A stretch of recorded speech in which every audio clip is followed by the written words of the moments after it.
This is a woman who has had a profound effect. She started out as a cattle rancher and now runs a sanctuary. She's going to give you some insight into how that all happened, and she's now, well, as per her being right here now, she's an animal advocate and a speaker. And without further ado, I'm going to ask you to give me a big round of applause for Renée King-Sonnen.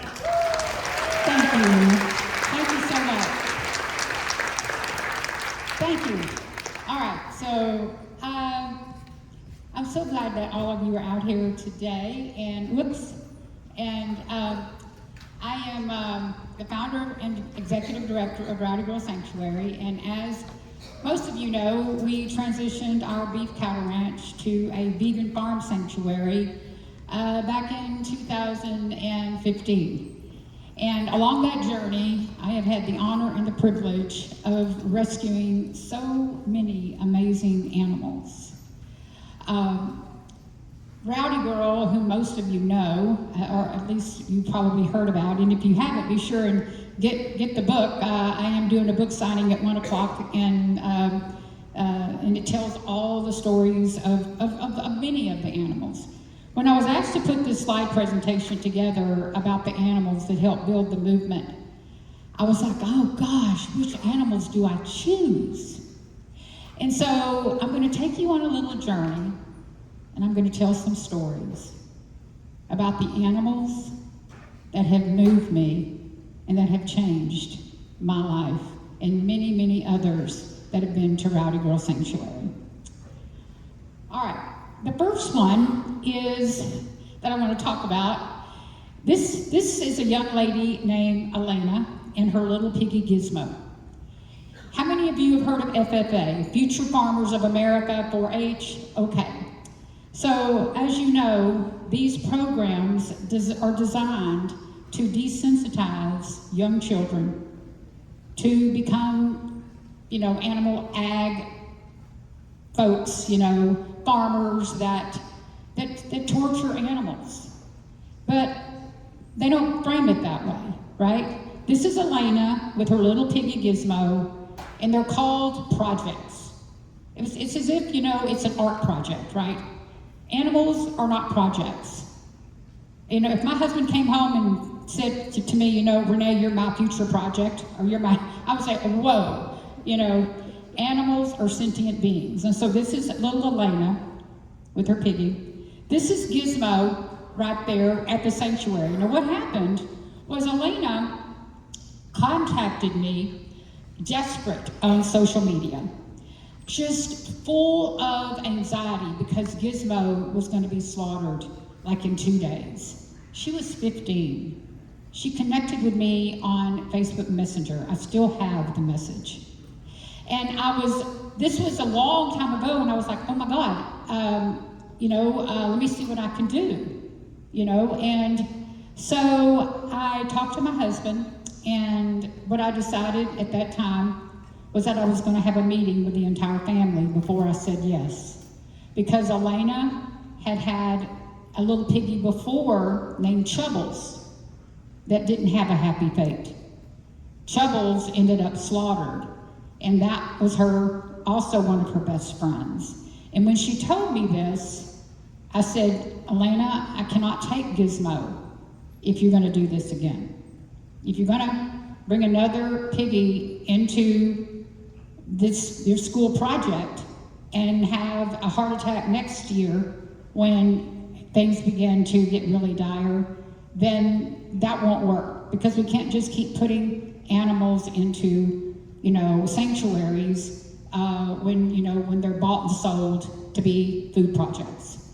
So I met with the entire family. They came to our home, her mom, her dad, her sister, and to this day, they've all become vegan, except for the father, and they divorced him. Now, I'm just saying, I don't know if that's why, but here's Elena. She would come out to the sanctuary every week, while she was a child. We started the program, Family compassion as a result of Elena and her family's experience. They were the ones that kind of led the way. Elena went on to become, recognized by PETA, and so she's now, in college. This is me with Gizmo, and that's Penny there, just enjoying them. These piggies, they're genetically modified to become huge, 800-pound beings. And they're slaughtered when they're just babies, children. They're slaughtered at like 6 months old. And so to be able to take these animals and watch them grow to become Gizmo cooling off in a pond is indeed a miracle. And this is Gizmo coming out of his little barn, or his big barn at the sanctuary, happy, joyous, and free. Gizmo passed away a couple of years ago at the ripe age of 10 years old. And so instead of being slaughtered at 6 months, he had a happy fate. This next one is Buster. Now, we used to be cattle ranchers, right? And Buster was surrendered to us by a cattle rancher named Sonny. Sonny actually sold us our land in Welder, Texas. And, when we were first looking at our land, Sonny was like, "What do y'all do? Yeah, tell me how do y'all make any money? What do y'all do? You don't sell your cows." And he's a very, very, very nice Christian man. Very, yes ma'am. I mean, just very respectable. But he had a cattle ranch. And anyway, about a year after we had bought our land, Sonny calls me on the phone. And he says, "Renee, I got this problem." I said, "What's up?" He said, "Well, you're not going to believe this." And it was right after, and I said, "Oh yeah, try me." I mean, I was already prepared, And it was right after one of the big freezes we had in Texas. He said, "I got a little calf that I had to pull off his mama because of this freeze. The mama and him got separated, and the baby almost died, and yada, yada, yada. And I had to take Buster," he had named him, which is taboo unless you don't want to send him to a sale barn. "I had to take Buster to my backyard, and I got a swimming pool, and the homeowners association is getting all out of whack." And I was like, "So tell me more." He said, "Well, I'm going to have to do something. He's very, very special. He's really different." I said, "Is he now?" I said, "So what makes you think he's any different than all the other ones out there in your herd?" I said, "What makes you think he's any different?" "Well, God, he comes up to me and he loves on me and he nuzzles with me, and this is a cattle rancher, y'all." He said, just like a big brown lab." And I said, "Well, did you know that all those cows out there, if you brought them home and let them run around in your backyard with your swimming pool, they would all do just like Buster?" He was like, "Well, I can't think about that." I said, "Yes, sir, I know." So that's Buster the day he came to Rowdy Girl Sanctuary, okay? And there he is, ready for his next life with us. There is Sonny. And let me tell you, Sonny had tears in his eyes. And there I am, bottle feeding baby. He was just a little baby. And Sonny comes and visits Buster, just as Elena and her family would come and visit Gizmo. And he is actually featured in our documentary, Rowdy Girl. This rescue story was captured in that documentary that you can see on PBS, on Apple TV, and if you're in another part of the world, you can see it on Guide Docs. And there is Buster as a juvenile. And here is Buster, not the one with his butt to you, but the one with the horns. This is Buster all grown up at Rowdy Girl Sanctuary. Isn't that a true miracle? Okay, the next one here is our beautiful Anelise. And if you can see her back right foot, it's got the green tape wrapped around it. Anelise was rescued from a halal slaughterhouse. Do y'all know what a halal slaughterhouse is? Yeah, it's one of those places where you can walk in the front door and they have, all kind of, food you could buy a burger, buy this and that and the other, and it looks real, friendly when you walk in, but behind closed doors, y'all know that country song? When we get behind closed doors, well, behind closed doors, animals are being slaughtered, and they're being cut to pieces for the dinners that you can order when you walk in the front door. That would have been Anelise's fate. Some very brave animal rights activists were doing actions at this particular slaughterhouse in Houston, Texas, and Anelise was going to be slaughtered along with her mama and I think it was her brother. She actually watched her mama and her brother get slaughtered, and she was next. And she was rescued. These brave activists convinced the owner to let them take Anelise to a sanctuary. She was purportedly had broken ligaments, torn ligaments, and I was told that we would have to amputate her back right leg. That never happened because I'm a former massage therapist, and I worked on little Anelise for several months, I don't know, 3, 4, 5 months, and she, to this day, is now, walking fine. But this is Anelise when she first came to the sanctuary. Tommy carrying her, and this is Anelise now. Big old girl, man. She and I are so bonded because I would lay with her in her little manger area. I would take care of her leg every day. And there's Anelise enjoying her sunset. I'm really sad that she had to see her mama and her brother killed before her very eyes. I'm really sad that had to happen to her.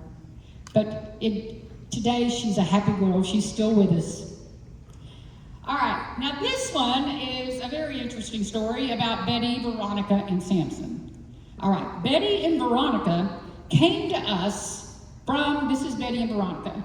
Betty and Veronica came to us from a situation in Kansas City, Missouri.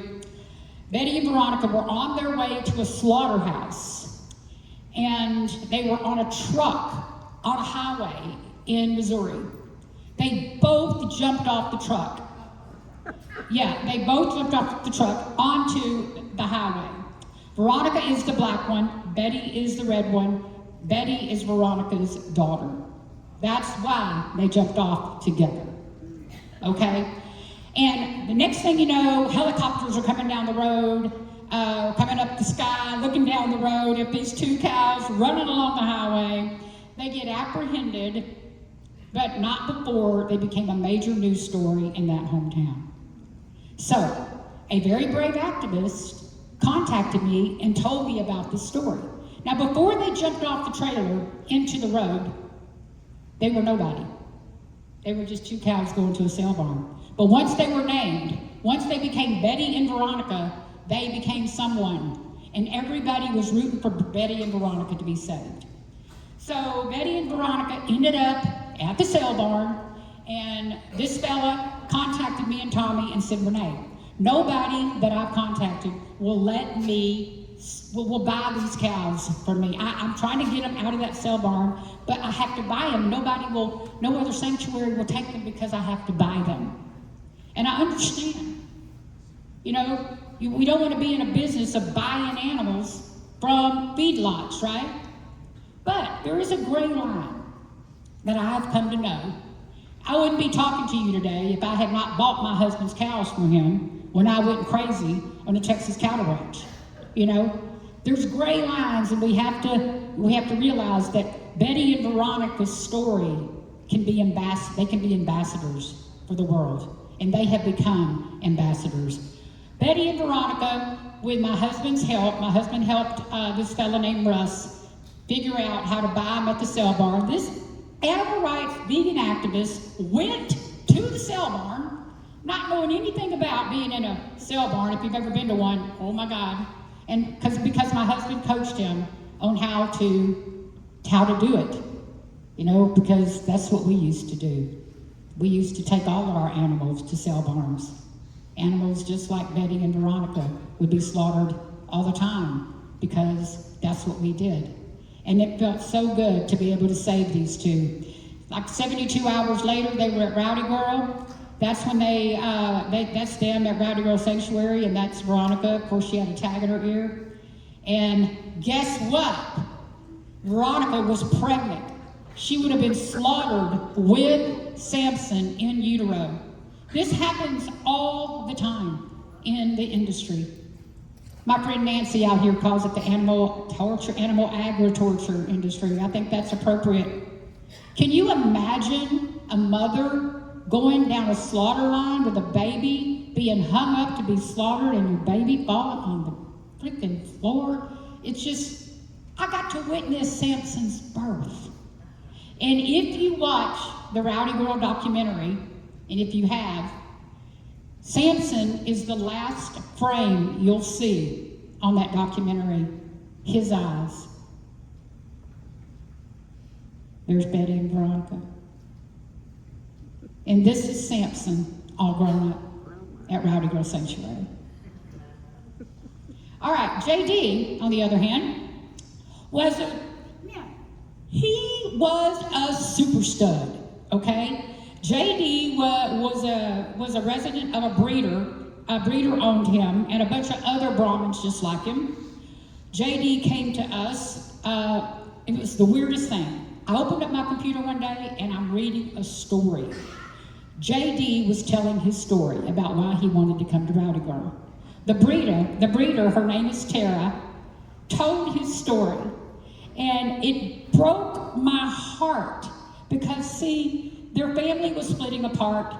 They were going to be selling the ranch. All kind of stuff was happening, a big family feud, and JD and a bunch of others were caught in the middle, and by God, this breeder was not going to let JD get slaughtered, but she was going to put him down if she didn't find a home. This beautiful, beautiful Brahmin.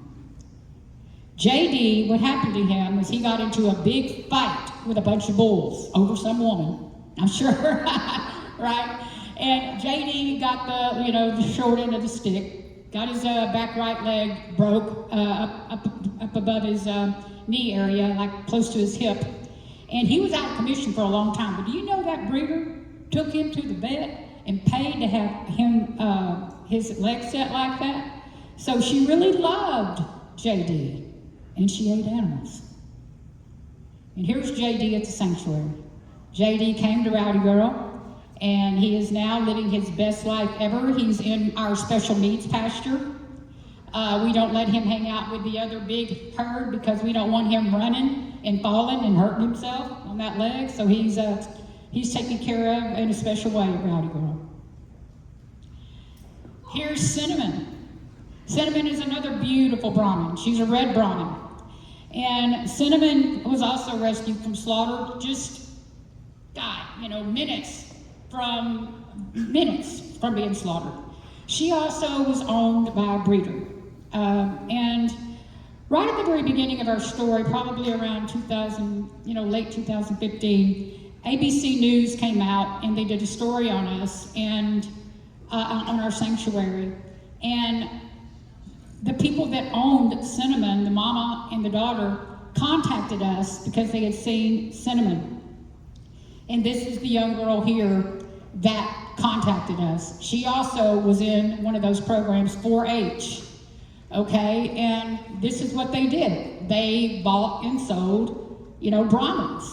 But Cinnamon could not have babies. For 5 years, they tried to get her pregnant, and she could not have babies, so she was considered, to them, useless because she couldn't have children. Of course, they don't call them children. They call them calves, right? But I call them children. So Cinnamon was discriminated against because she was a female that couldn't have babies. They were going to slaughter her because of that. The little girl here was like, please help me, Cinnamon is so special, yada, yada, yada. And so within a matter of, 24 hours, Cinnamon was at Rowdy Girl Sanctuary. And now she gets the divine pleasure of being sung to. I sing to the animals. I'm a professional country western rock and roll singer. I used to produce Texas women in country music showcases back in the day. So now, instead of doing all that on the stage, I do this on the stage for the animals, and I sing to the cows in the pasture. So there you go. Well, see how God flipped that script for me, right? And this is Cinnamon at the sanctuary, enjoying her best life. She is also in our special needs pasture. She's getting on up there in years. She's probably about 11 years old, but she's big and she's slow. And so her and JD are best friends. And here, yeah, I think they got something else going on, but anyway.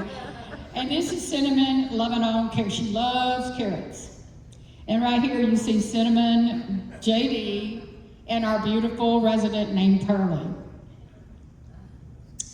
And here, I just want to say, I wish I could have done a slide presentation of all of our animals. You heard me tell their stories.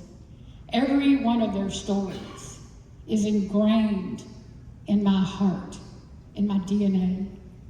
Every time we lose an animal, like when one of our animals pass away, it becomes, when your pets die, it's difficult, right? When pets pass away. When pets pass away, we mourn, we cry. They feel like, family. But the first time a farm animal passed away, I had grief that I had never felt with one of my pets. And it's because I used to eat their flesh. There is a deep grief for me as a former cattle rancher.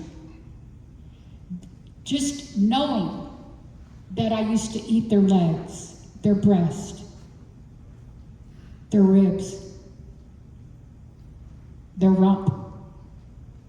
Just knowing that I used to do that, it just really, really wrecks me. But today, whenever they pass away, we have an agreement. They give me a spark of their life, and my life gets bigger for them. How's that? My life gets bigger for all of the animals that I used to eat. And, the book, Rowdy Girl, Confessions of a Vegan Cattle Ranch, goes into all of it. When I say confessions, I mean confessions. All of it. My friend Jane Velez Mitchell told me when I started writing this book 5 years ago, she said, you tell the good, the bad, and the ugly. Nobody wants a prima donna story. Tell all. And so what you get in that book is everything. And there's also in the back of the book all the resources, all the research that I did when I was writing the book. I am on a book tour presently. I'm so honored to be at Vegan Summerfest. I love, love, love Vegan Summerfest. This is my first time here. And I just cannot say enough about my experience being here and all of you that I've met. New friends and friends that I've already made in the past. But on this screen, there's Henry the Goose. Up at the top, there's Joaquin Phoenix and Kiwi. To the right over there is Buddy the sheep. And on the bottom left is Rowdy Girl. She's got the big white heart on her head. And then over there in the right corner is me, my sweet husband Tommy, which I wish could travel with me. That's going to be my next book. Y'all hold this intention for me. My next book is going to be me interviewing my husband Tommy and writing the rest of the story. Because if you could see things from his point of view, it would look a little bit different. I promise. Yeah, and then on the right over there, like I said, is Tommy. That's Ivy, one of our potbelly pigs, and Lulu looking up at me like, where is my banana? So anyway, y'all, it's been an honor and a privilege to be here this morning. You're in for a big treat with Victoria. thank you so, so much for all you do for the animals. Thank you. Thank you. Thank you so much.